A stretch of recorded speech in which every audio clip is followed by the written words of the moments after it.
For our listeners providing e-commerce accounting services, you know the pain of seeing lump sum deposits from Amazon or Shopify hitting your client's GL. It usually means you're about to spend hours manually categorizing revenue, fees, and other transactions before reconciling. E-commerce accounting doesn't have to be this hard. Stay tuned to hear more from our sponsor, A2X, later in the episode.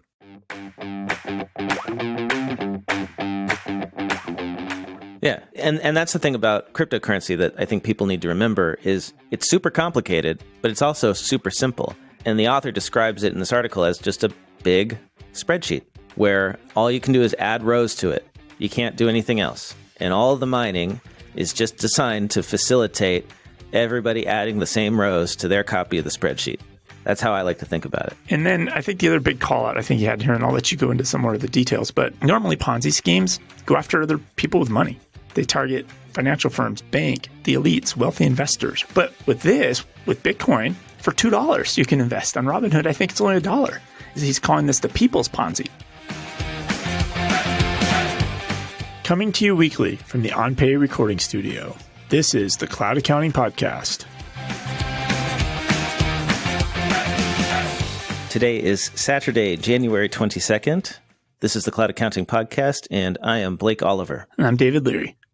David, good to talk to you again. You as well, Blake? Every week. Hey, Blake, I have this great idea. Well, the criminals had a great idea, but I figured out how we can exploit it to benefit the podcast. What is your scheme? So apparently the FBI has issued a warning this week. Criminals are creating QR codes that just send people to payments pages. So you know when you go to restaurants, there's the QR code to check out. They're everywhere now, right? Oh, no. So it's like a sticker, and you just put the sticker on, and it's a different barcode. But and then it brings up a payment page, and you just put in your credit card, and they just charge you. And that's it. And I was like, this is genius. We'll just print up QR codes that subscribe people to the Cloud Accounting Podcast, and we'll stick them everywhere.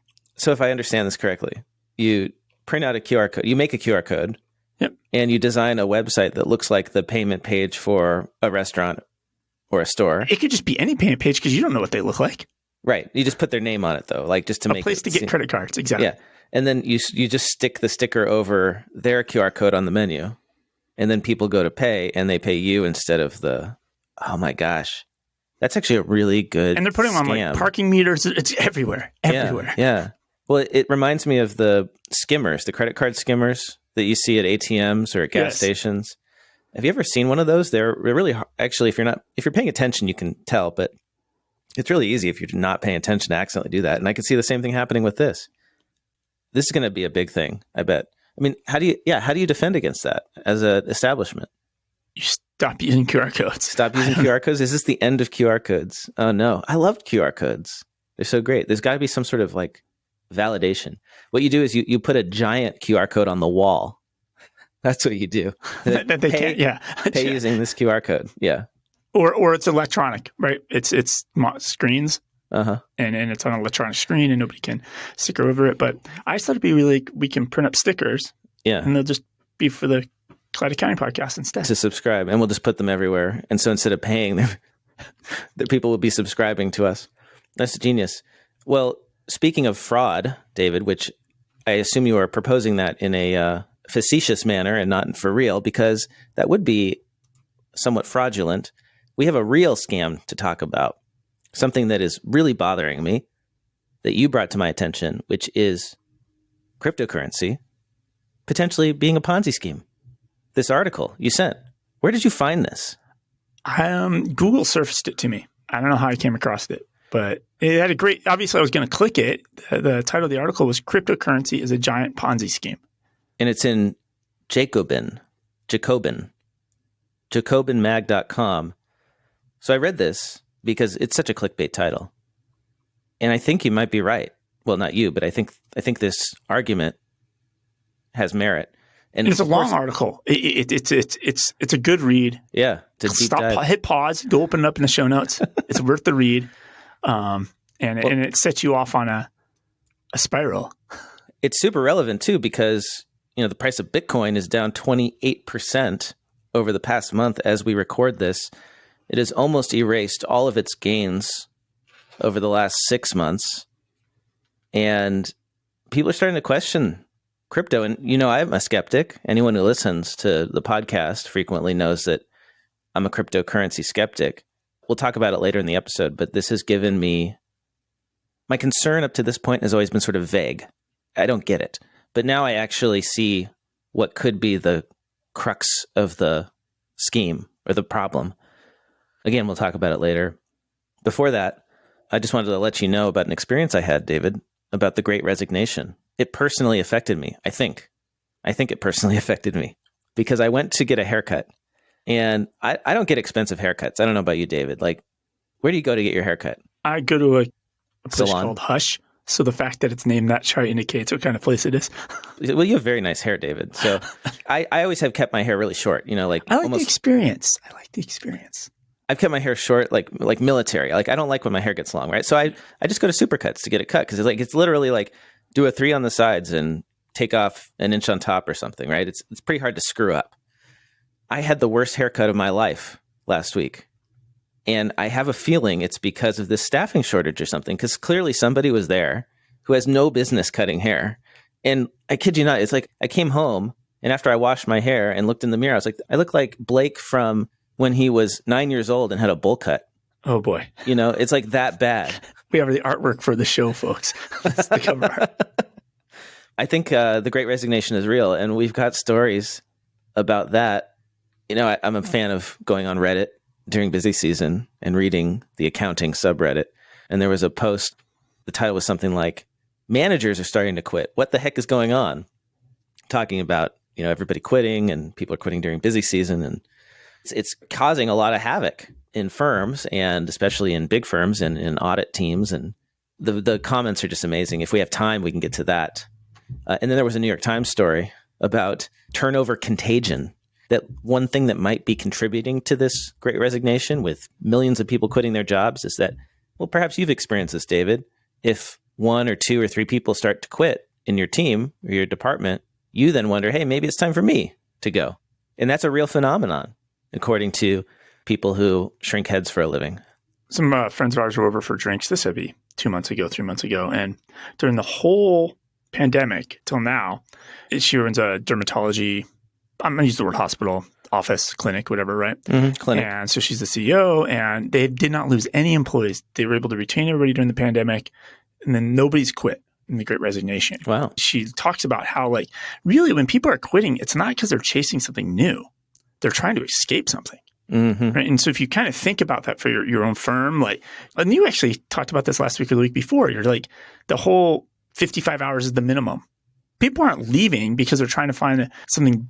They're leaving because they don't like the hours. They don't like something about the situation they're in. Right. They're looking to escape. Yeah. They're looking to escape those hours, which are just insane. And it's getting worse because every time somebody leaves, those hours, since it's an hourly model, get shifted to somebody else on the team. So it's a compounding problem. And then you're like, hey, Joe got out. I want to get out. Exactly. I could see how this is a spreading disease. It's a disease. And the last thing I wanted to mention is, there's been a lot of talk about the metaverse. It's starting to, we've talked about how accounting firms have jumped on the bandwagon of metaverse and bought real estate in virtual reality. So I went ahead and ordered an Oculus, one of those headsets. Yeah. Well, I guess it's now a Meta headset or whatever because Facebook rebranded it. But I bought one of those $300 Oculus VR headsets and I'm going to try it. And maybe, David, you could get one too. I mean, since we've been talking about the metaverse, I assume it's a write-off, right?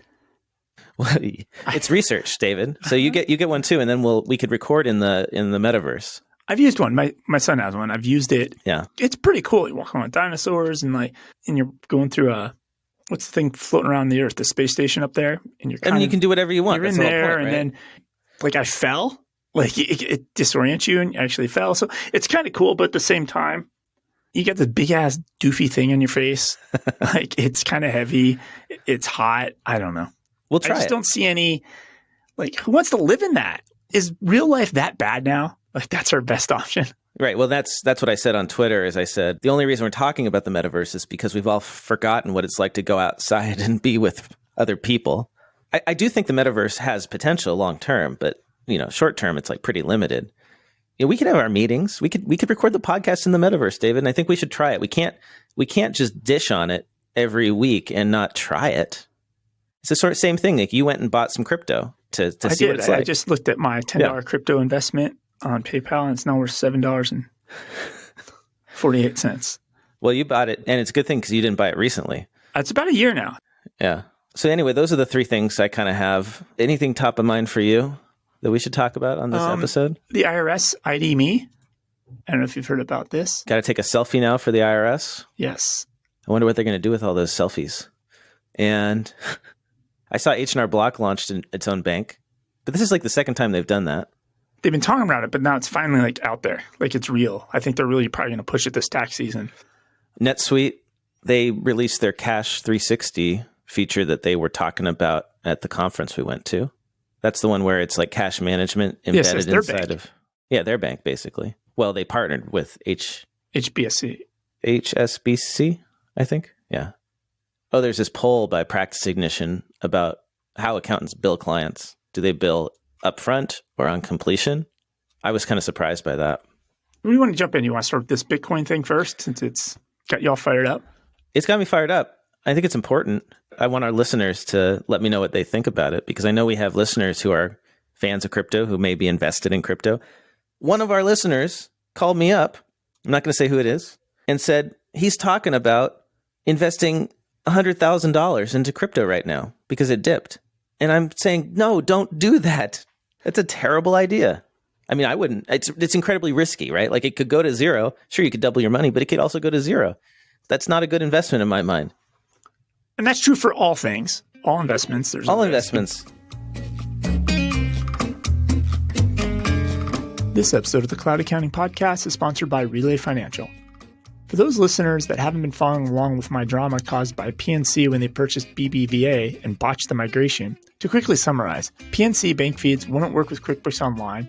Their website had all my old BBV transactions just listed as debits and credits with no vendors or payees, and to top it all off, the June bank statement was just missing, like June never happened.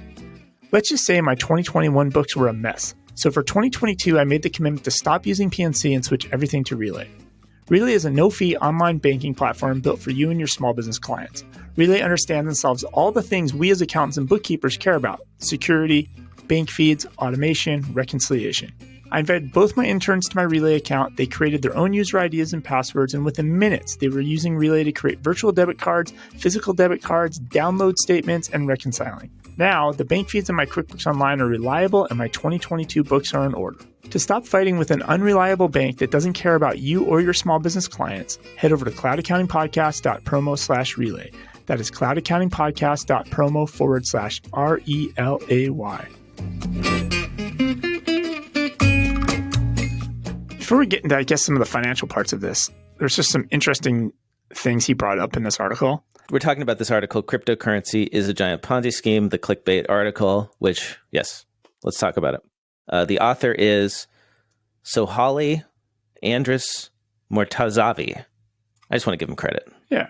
Apparently right now, cryptocurrency and mining of it is 1% of all global electricity use. Oh, the environmental impact, yeah. When you start thinking about the scope of that, and then he continues that argument with, it doesn't actually produce anything of material value. Right? At least other times we use electricity, in many cases, we're using it to produce something else. Yes. Essentially, the only way these investors in these big, huge mines, if you want to call them this, can get their money out is just to get other investors to buy their stuff. So you can never really cash out down the road. The whole thing, in a weird way, is kind of inefficient by design, because essentially it is just a big electric spreadsheet. Yeah. And that's the thing about cryptocurrency that I think people need to remember is it's super complicated, but it's also super simple. And the author describes it in this article as just a big spreadsheet where all you can do is add rows to it. You can't do anything else. And all of the mining is just designed to facilitate everybody adding the same rows to their copy of the spreadsheet. That's how I like to think about it. And then I think the other big call out I think you had here, and I'll let you go into some more of the details, but normally Ponzi schemes go after other people with money. They target financial firms, bank, the elites, wealthy investors, right? Mm-hmm. I mean, if you think about, like, even though Theranos was not a Ponzi scheme, who suffered as wealthy people, right? And then obviously people try to depend on the test. But with this, with Bitcoin, for $2 you can invest. On Robinhood, I think it's only $1. He's calling this the people's Ponzi. They're just getting people that maybe don't know better, $500 here, $200 here, and people are just they're just basically throwing away money buying these things. I just bought $10 in it, or whenever I did a year ago, and on all the different platforms to see what it was like. Yeah. Now, if you're dreaming of, you're seeing, oh, everybody else is getting rich because that's the way Ponzi schemes do it, I'm sure there's people putting their hard-earned money that they probably can't afford to lose because it's just super convenient. This is just like buying gum at the cash register. I agree with you. And I'm not sure if Ponzi scheme is the right term for this, because I believe, in a Ponzi scheme, you take money from new investors to pay dividends, to pay returns to your older investors. The scam has to grow exponentially because you need an exponential number, increasing number of new investors to pay out the original ones to get their crazy returns. That's just the way it works. Yeah. It's a pyramid.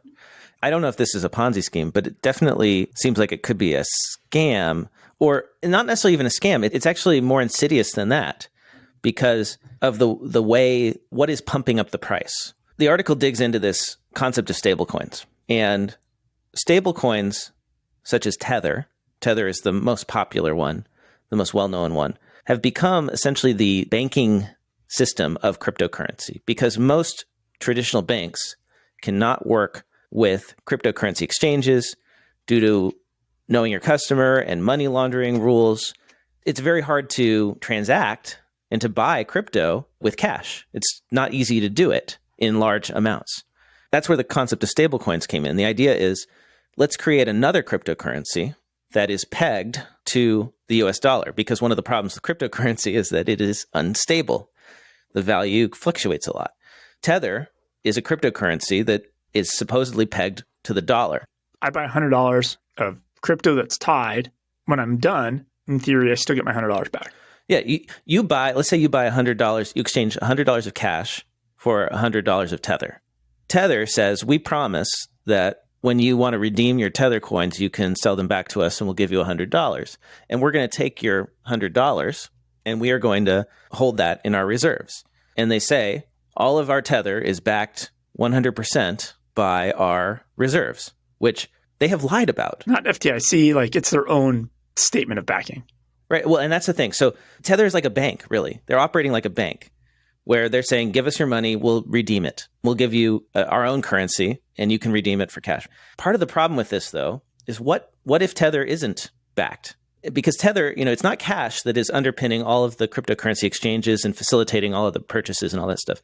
Cash is actually very small. It's only the majority of Bitcoin trades are now conducted in Tether, 70% by volume. That's according to this article. By comparison, only 8% of trade volume is conducted in real dollars, with the remainder being other crypto to crypto pairs. Underpinning all of the cryptocurrency markets is the value of Tether. The value of Tether is completely dependent upon the company Tether actually having the ability to back Tether with dollars. So what if they can't? What if there's a run on Tether? What if the value of Tether drops? That's the big question. The whole cryptocurrency market could collapse because all of a sudden, what does that mean? It means that you can no longer exchange your Bitcoin for Tether. I mean, you can, but the Tether will not be worth $1. It might be worth nothing. So then if you can't get your Bitcoin into some sort of cash equivalent, it's worthless, right? If you can't get your money out of your investments, that's the definition of a worthless investment, right? Because it's hard to use it to actually purchase things. Right. You so can't. The only thing you can do is sell it to other investors, but nobody wants to buy it if the market's collapsed.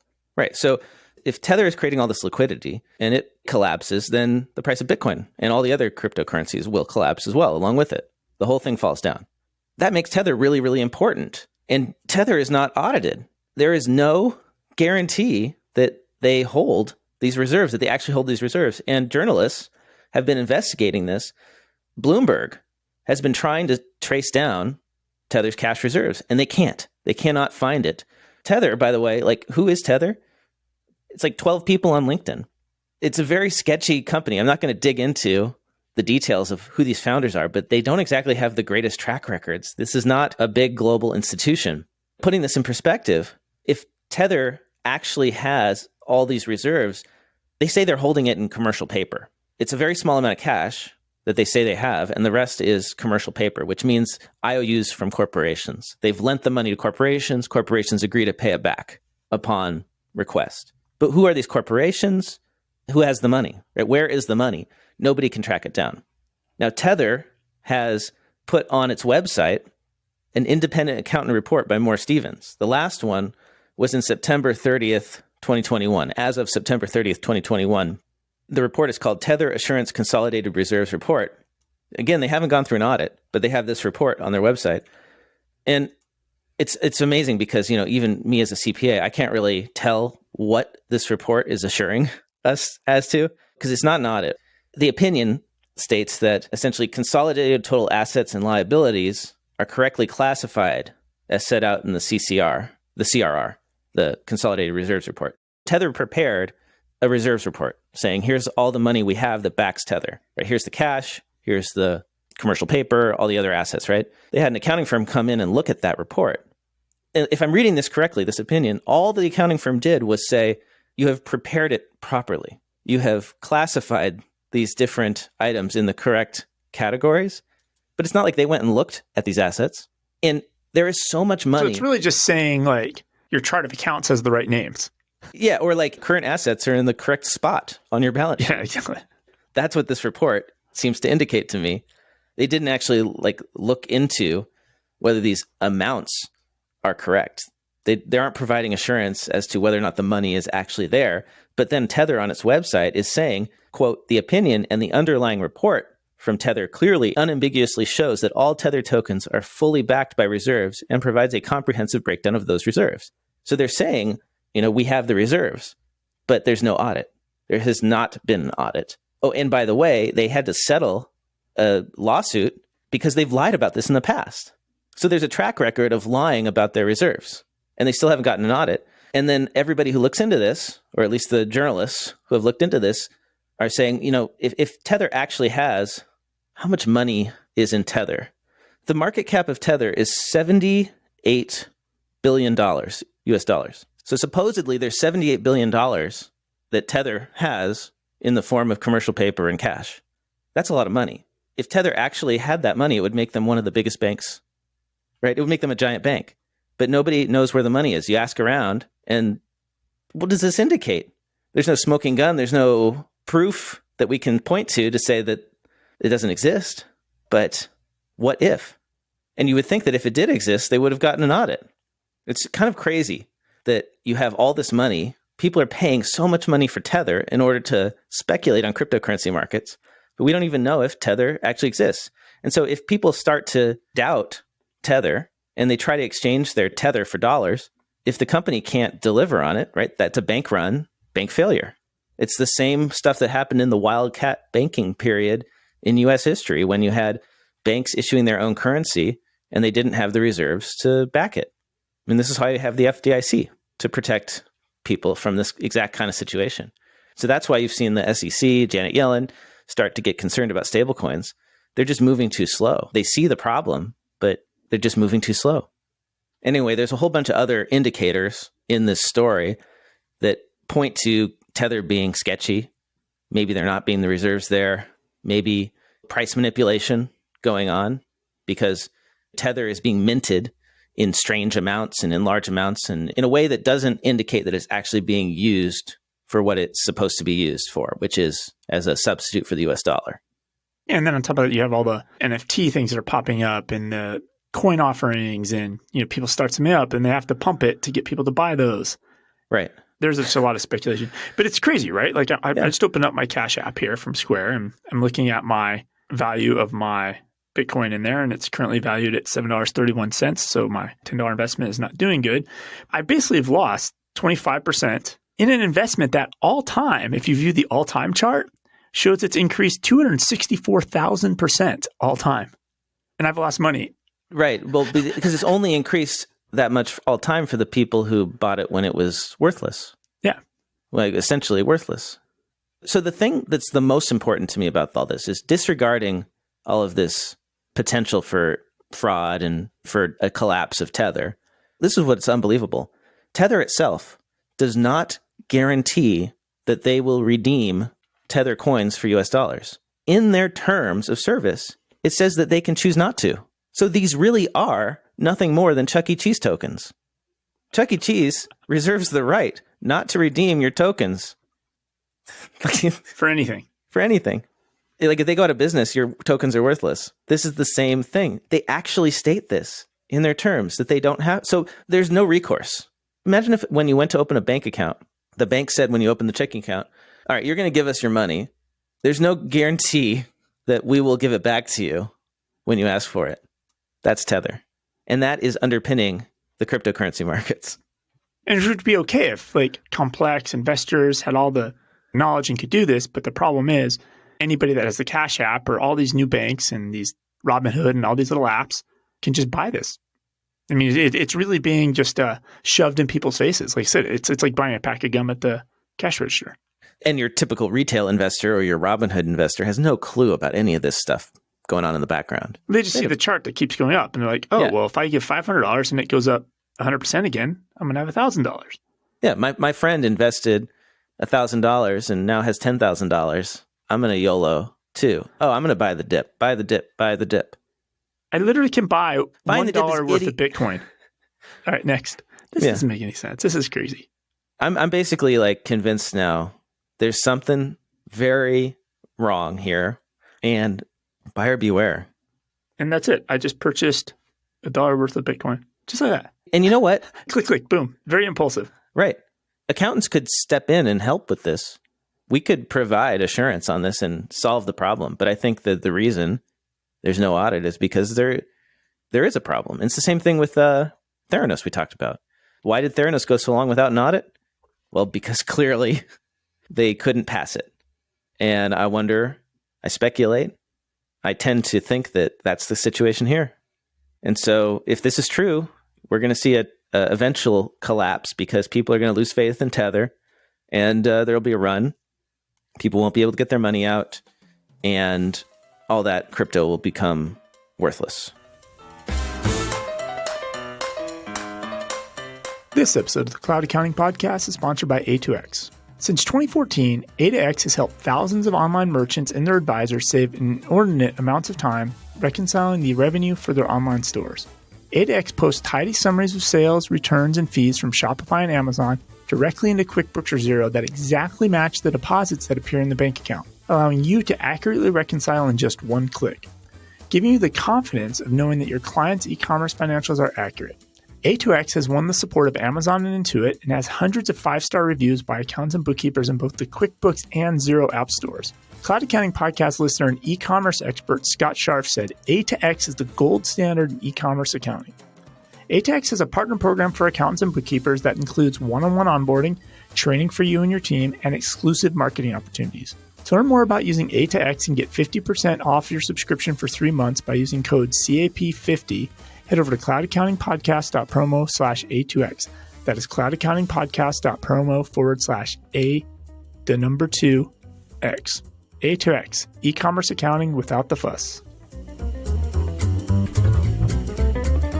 Kind of tied to this, MicroStrategy. Are you familiar with MicroStrategy? Yeah, so they were one of the software companies that put like $250 million to Bitcoin years ago and helped to... In September of 2020, they did that. Because some of these companies were like, oh, we're going to diversify our balance sheet. I think Tesla did it and some other companies have said this. Hey, we're going to start buying some Bitcoin. So that's grown into like $5 billion in theory of value. Their money. Of real money.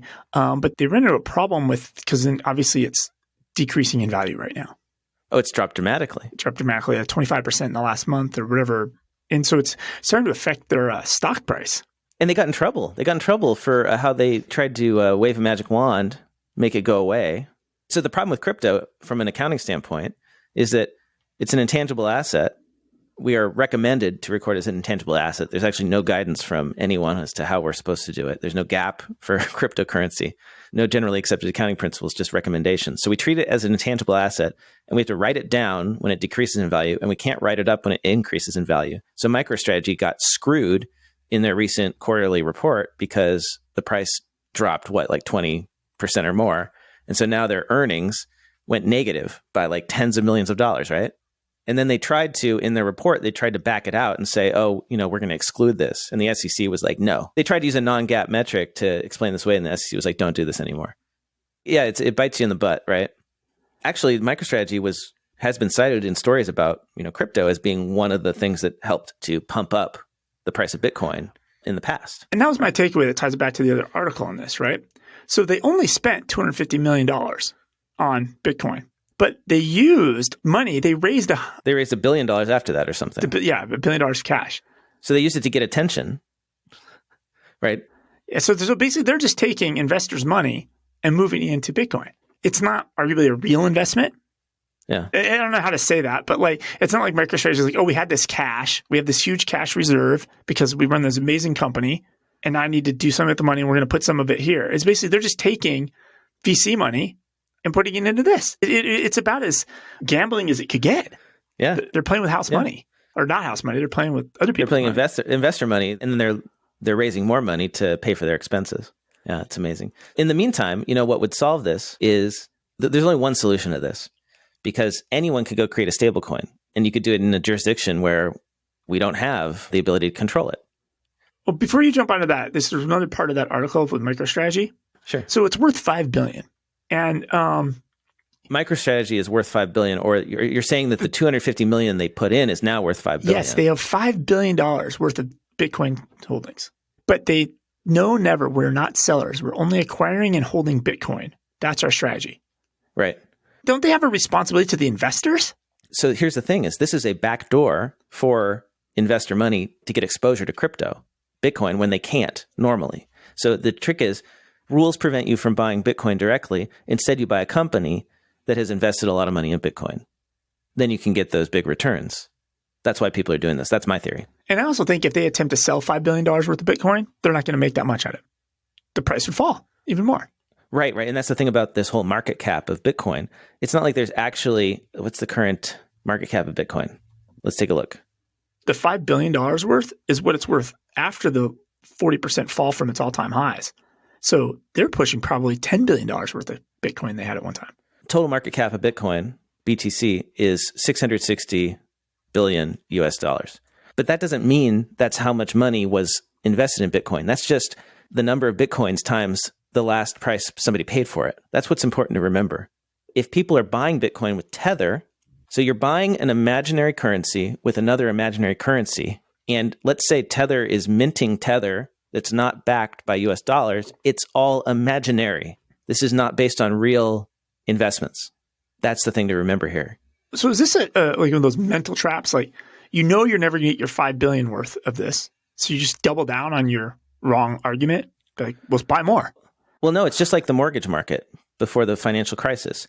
People know something's wrong. The people inside know there's problems, but they're making so much money, they're willing to ignore it, and they're just hoping not to be the last guy holding the bag. Yeah. There's plenty of people who made money in the mortgage markets that got out before it collapsed. That's what everybody's planning to do, the smart people. Then there's a bunch of dumb people who have no idea what's going on. It's a classic, I wouldn't say it's a Ponzi, but I think it's a classic bubble that's based on, flawed fundamentals, and there's some sort of failure that's going to happen, and that will set everything off. That's a very real possibility. So meanwhile, the problem with this, what's the solution, I guess is what I should say. There's not really a good solution that's going to happen anytime soon, because anyone can go start a stablecoin. And as long as people believe in it or are willing to ignore these obvious problems, like where's the $69 billion, then they'll still exist. We'd play whack-a-mole with them. We could shut them down, but they can operate for years until they get shut down, and then a new one can pop up and open. So really the only solution is if the federal government creates its own digital currency and then bans other cryptocurrencies, which I think will eventually happen because we'll have some sort of massive collapse. It'll hurt the markets. Crypto is going to be the next recession. Then after that, we'll finally have some regulation around this. The US will create a digital currency, will ban other cryptos, and that'll actually be useful. But it's going to be slow because it's not going to happen until there's some sort of, maybe it'll happen before there's a triggering event, but the Fed has just started the debate over a US central bank digital currency. That's according to the New York Times. They took their first step toward more seriously examining the issue, releasing a report on Thursday that examines the idea's potential costs and benefits and opening the door for public comment. There's a reason that, China banned cryptocurrencies and created their own, because they can control it. We'll see what happens. Unfortunately, I think a lot of small investors are going to get burned before we do anything about it. So I'm curious, what our listeners think about this. I'd love to hear your opinions. please do write me, blake@blakeoliver.com. We have lobbyists here in the US. We got a lot of lobbyists in the crypto industry telling Congress, don't regulate us, don't regulate us. And I think that's also why it's going to be a problem. Oh, and by the way, 2 of the senators who make the rules about cryptocurrency, I think it's the Financial Services Committee or something like that, they own crypto, just FYI. Oh, and then there's this other story I just had to share. Did we talk about Eric Adams, the new mayor of New York? He said he's going to take his salary in Bitcoin. This is the mayors and governors are doing this. It's the end thing right now. Apparently, he couldn't actually take his first 3 paychecks in Bitcoin as he had promised because federal labor laws require New York City to pay base wages to its employees, including Mr. Adams, in government-issued currency. So he couldn't actually get paid in Bitcoin. What he did was he used Coinbase to convert his paycheck on Friday into Bitcoin and Ethereum. So that was the big announcement was he got his paycheck and then he bought Bitcoin with it. What a great PR stunt, right? Yeah. All right. Well, what else can we talk about? We could jump on the IRS, the ID Me. Oh, yeah. Let's talk about that. So I went through this a few weeks ago because I filed my 2020 taxes really late. And I had to set up a password on the IRS. And now they have this new system. You can't just set up your old username and password. You have to migrate to this platform called ID.me. This may be familiar to people because it's being used by other companies, other areas of the government, right? 27 states are using it now. It's for identity theft. Remember all the unemployment fraud we saw? Yeah. So ID.me, right? You have to take, what do you do? To get into your account, you have to take To rewind a little bit, I didn't think this was a big deal when I was doing it because I just went through this dance with that other company, Clear. So remember we went to Oracle, we went to Sweet World, and then we went to Sage's Intact Advantage. Mm-hmm. And both of those times they were using that company called Clear. So Clear is at the security at the airport line. They do a background check, right? You provide them IDs and you can bypass the security line at the airport. Well, they have gotten into this identity management and they got into COVID testing. So before we could attend that conference with a third-party company, I had to upload my driver's license, a selfie of myself, and all this information, and then a proof of my vaccination status to attend that conference. So when I went to the IRS's website, they asked me kind of for the same dance. I had to prove who I was. I had to upload my driver's license. I had to take a selfie. It's a little bit of a dance I've been through, and I had to do this with another app recently on my phone. Maybe it was the Clear app, though. I didn't think much about this. But now, Brian Krebs of Krebs on Security, he discovered this and wrote a blog post about it, about how the IRS is moving to this ID.me, and now every other news company has picked it up, including CBS, Accounting Today. I think the real thing to remember, and he does a walkthrough of this, screen by screen, click by click. The big takeaway of this is don't wait till the last minute because you might have to get a push notification. You might get email verification. You have to type back in. You have to upload your driver's license. You might need to provide a different piece of identification. And if you don't have all that ready to go, you have to keep starting the process over. So don't wait till the last minute with your clients. You probably need to sit down with them and make sure they're set up with their ID.me now before the last week of tax season. I get why they did this. All the fraud we were seeing with TurboTax and H&R Block and people stealing people's tax return information. It's the right idea behind this. But the argument is should a third-party company be doing this? Basically, they're not the gatekeeper saying who you are and who you aren't when you interact with the federal government. What's the alternative, right? The IRS doesn't have the capability to build this. And like you said, this is how a lot of scams were happening is scammers were using their Get Transcript tool to get transcripts for people and then using the data in the transcripts to commit identity fraud. So you got to have some way to protect the IRS systems to ID people other than your social security number and what is it? It's usually your social security number and an amount you reported on a previous return. So you don't have to use this to file your taxes. It's just for the self-help tools. So if you want to get a transcript. If you want to communicate. Yeah. So this is good. This is a great step.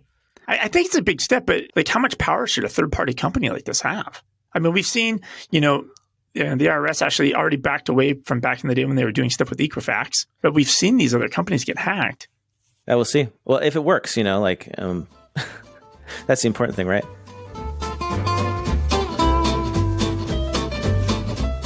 This episode of the Cloud Accounting Podcast is sponsored by Cinder. With direct connections to Amazon, Shopify, eBay, Stripe, Square, and 20 of the most popular online and e-commerce platforms, Cinder automatically categorizes and accurately posts transactions into the accounting system. allowing you to easily prepare your clients' data and organize their consolidated P&L regardless of the number of platforms they may be selling on.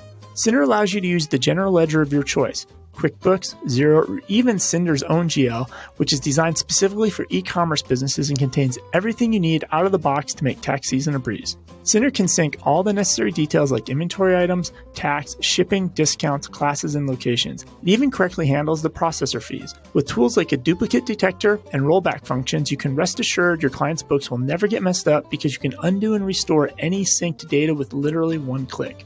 If you need support from Cinder, they offer free help using your favorite means of communication, be it chat, email, or phone. To try out Cinder for free, head over to cloudaccountingpodcast.promo/Cinder. That is cloudaccountingpodcast.promo/SYNDER. Let's talk about, since we're talking about tax season, taxes, H&R Block. We mentioned H&R Block is launching its own challenger bank. This is called Spruce. They first teased it last March. At the time, Chief Executive Jeff Jones said he wanted to diversify the company's product set and target low to moderate income customers without strong banking relationships. This is as reported in American Banker. Somebody comes into H&R Block. They don't have a bank account. H&R Block says, hey, we'll deposit your return into a bank account we'll set up for you. We got all your info. Makes a lot of sense, right? No fee spending account, ability to set up savings goals, cashback rewards on the Spruce debit card, credit card score monitoring, early access to paychecks, and overdraft protection of up to $20. It's open to all users, whether or not you use H&R Block tax services. Everyone's becoming a bank, David. Yeah, they should have called it Square Right. instead of Spruce. Or just Block. They should have called it Block Bank. Block Bank. They have their 21 million households use H&R Block every year. So they're going to get people using this. They're going after that underbanked divide. And everybody's chasing this. We've talked about Chime before on the show, the digital bank Chime. Yeah. They've started to work with Goldman Sachs. They are prepping for their IPO, and it's probably going to value the company at $40 billion. NetSuite has released Cash 360 to help organizations effectively manage cash flow. It's a cash management solution built into NetSuite that includes configurable dashboards, a configurable dashboard, and automated cash flow forecasting capabilities that provide a real-time view of cash positions. That is according to Oracle in their press release. Links to key cash management activities, displaying reminders of tasks that need to be taken care of, current cash balance, accounts payable and accounts receivable balances, cash flow trends, and a rolling 6-month cash flow forecast. So I wonder, does this have the linked bank account? I mean, so it's showing the dashboard. It's got the cash flow forecasting, but it doesn't seem like they've yet got the integrated bill pay. And that was the thing that excited me, was the idea that you're going to be able to have an account with HSBC where you can pay a bill in NetSuite and then HSBC makes the payment. The real advantage of the way they've done this is out of the box, you're getting all geographies, all locations, all countries, globally, international payments, right? All that out of the box with that. Global treasury management. So right now they've built the dashboard. They still got to build the other stuff. So the niche app Honeybook. Honeybook is essentially I'm a wedding planner. I'm a wedding photographer. It's kind of the space they're in. Mm-hmm. Practice management type software. You do your quote and get paid, that type of a thing. They announced that they are working with a company called Jaris. So it's a lending service called JARIS that they are now going to launch what they call as Honeybook Capital. So which probably leads to the next thing. At first you offer loans, then it's like, oh, you get your Honeybook bank account, right? So I would not be surprised if we see this a niche app offer the bank account next. Everyone's becoming a bank. AI-powered tax platform April launches after $10 million seed round. This is another Accounting Today story. What is April? It is a personalized tax engine that uses natural language processing and human-assisted AI, along with partnerships with financial institutions to streamline the tax preparation process and more closely align it with financial wellness. I went to their website, and it's tax software for individuals. That's what it looks like to me, not for accountants. Tell me what you think, David, but it looks like a competitor to TurboTax. I don't know for sure on this, but there was a product out there a long time ago. Intuit acquired them really a long time ago. I'm talking 6, 7, 8 years ago, and it was called Good April. And I've seen other startups like this pop up. And the whole premise is like, hey, we're going to help you make decisions along the year so you have a good April. we're going to connect in your bank accounts and this and this. And some of them will like even readjust. I think there's a company, a startup out here we've talked about on the show that'll, they'll have a lot of these things now to get paid early stuff, the instant payments for your paycheck or get your paycheck 2 days early. And they're going to adjust your withholding along the way during the year or pre-give you some of your withholding now based on where your tax situation is going to be in April. So there's a lot of that going on, but I don't know specifically on this one. Well, it seems to be doing that because the first step in how it works is connect April to your finance apps. And it says connect your payroll, bank statements, mortgage, and prior year tax return and other finance apps so we can collect your data. Then it's tell us about yourself. Then do a quick review to make sure we didn't do anything. And then sit back, relax, and file with ease. Leave the number crunching to us. So it doesn't say how much it costs yet. It just says get early access. Cost of filing with April depends on our commercial arrangement with your bank. Wait, so you buy this through a bank? Yeah, so they're going to consumer, but they're not going direct to consumer, right? They're going to consumer via the banks. I think that's the idea. It's a partnership play. The interesting thing about the co-founders is they are solid co-founders. Deloitte fintech strategist Ben Borodach, Borodach, who led corporate strategy for the venture group Team 8. And the other co-founder is Daniel Marcus, Marcous, former acting CTO of navigation startup Waze, which sold to Google for $1 billion in 2013. So the former CTO of Waze and a Deloitte fintech strategist.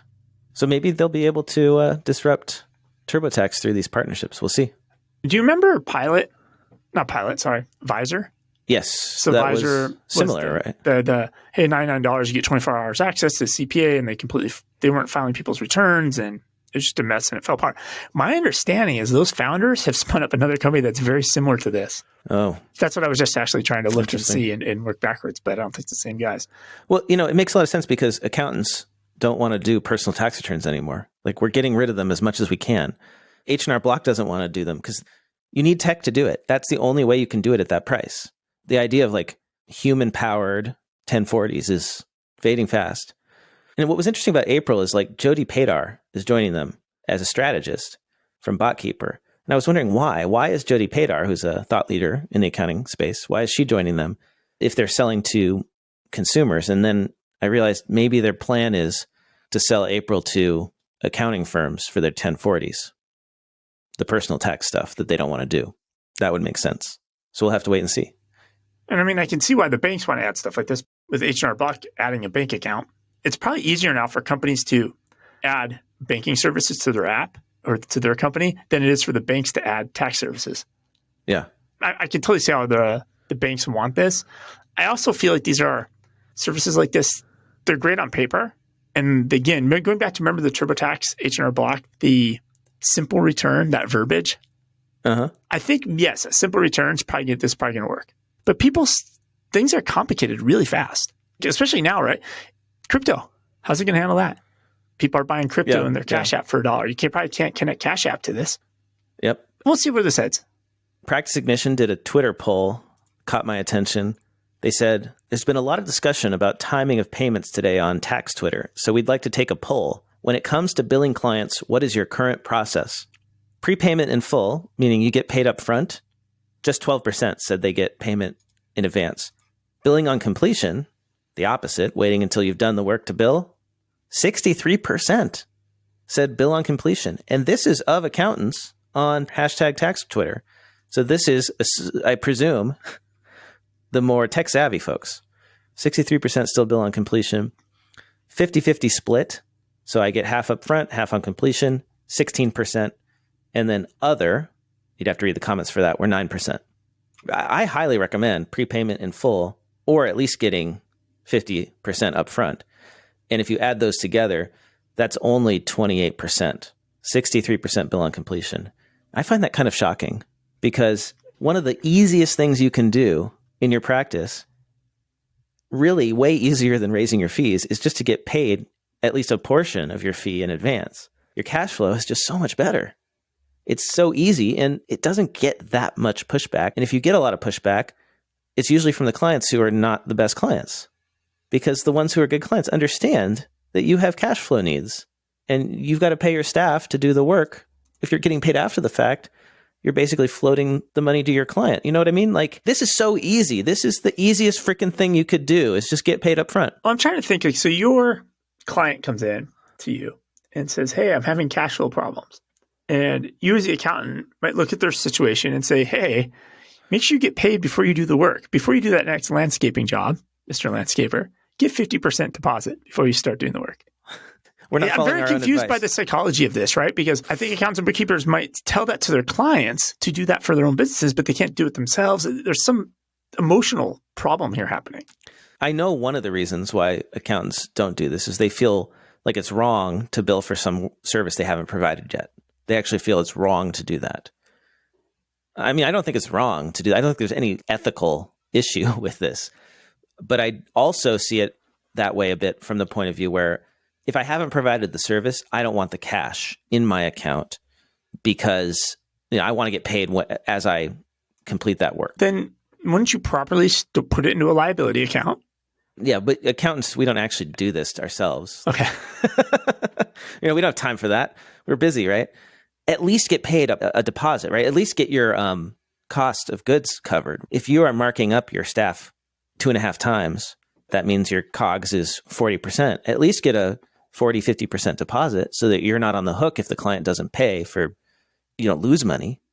The ideal situation is, let's say you just do tax. Convert all your clients to paying you on a monthly or quarterly basis and take to the fee that they pay you for their return that you bill on completion and just spread that out throughout the year. It will change your life. And there's so many apps that do this. Like, I'm just shocked that it's still not happening. Well, and it's like, I know a lot of accountants are afraid to raise prices. We don't like to do it. We feel bad about it. We hate arguing with clients about fees. This is not something that really should be a debate. You shouldn't be getting pressure from clients to not pay you at least a deposit up front. I mean, attorneys do this.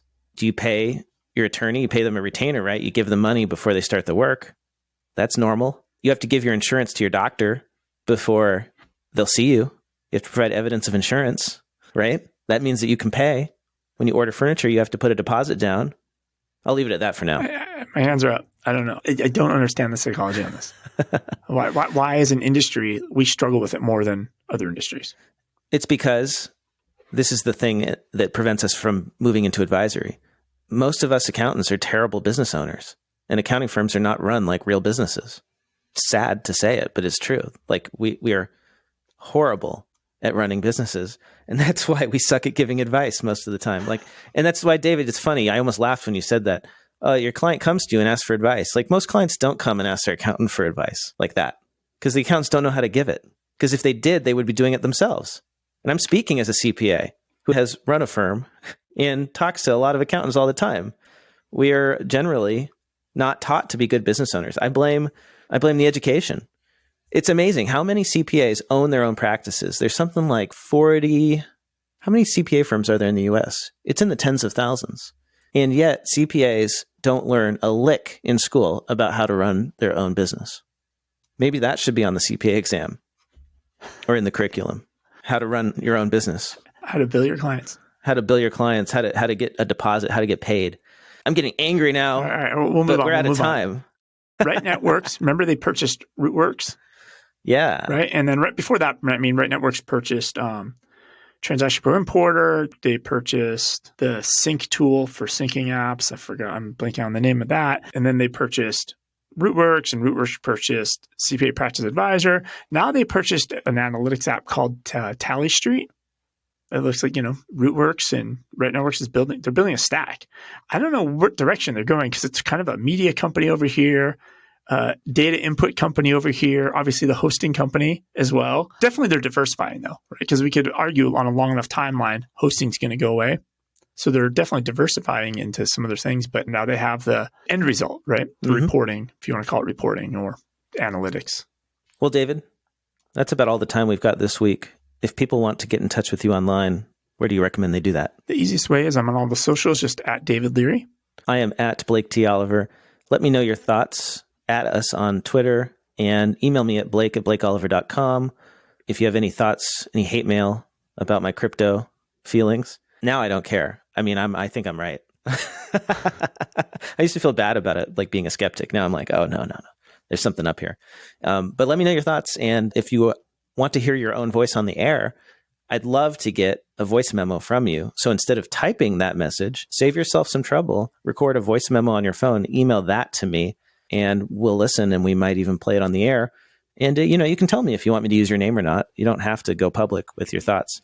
I'd love to hear a story about somebody's client that lost money in Bitcoin, because I do feel like it's like Vegas. Everybody always says about how much they won. Oh, yeah. Well, right? It's kind of like there's always stories about 17-year-old made $2 million in Bitcoin. There's always stories all the time, but somebody's losing money. Well, the people who are losing money are the ones who are really loud about how much money they were making and that are now really quiet. Okay. Those are the people who lost the money. And you know who you are. I'm sorry for your loss. I really am. But also, it wasn't that smart. I'll shut up. David, have a great week. I'll talk to you next week. All right, bye.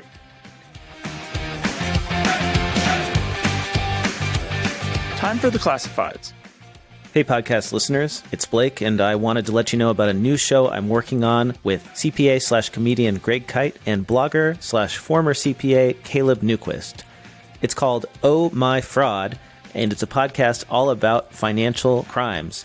That's right, a true crime podcast for accountants by accountants.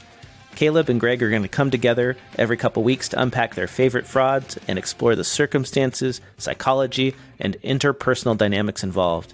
They also fully indulge in victim blaming the defrauded widows, orphans, infirm, and feeble-minded, because who can resist? If you fancy yourself a trusted advisor or prefer your true crime with spreadsheets instead of corpses, listen to this show to learn what to watch out for and to keep your clients, your firm, and even yourself safe. To subscribe, go to ohmyfraud.com or search Oh My Fraud on Apple Podcasts, Spotify, or wherever you get your podcasts. Want to get the word out about your newsletter, webinar, party, Facebook group, podcast, ebook, job posting, or that fancy Excel macro you just created? Why not let the listeners of the Cloud Accounting Podcast know by running a classified ad? Hit the show notes for the link to get more info.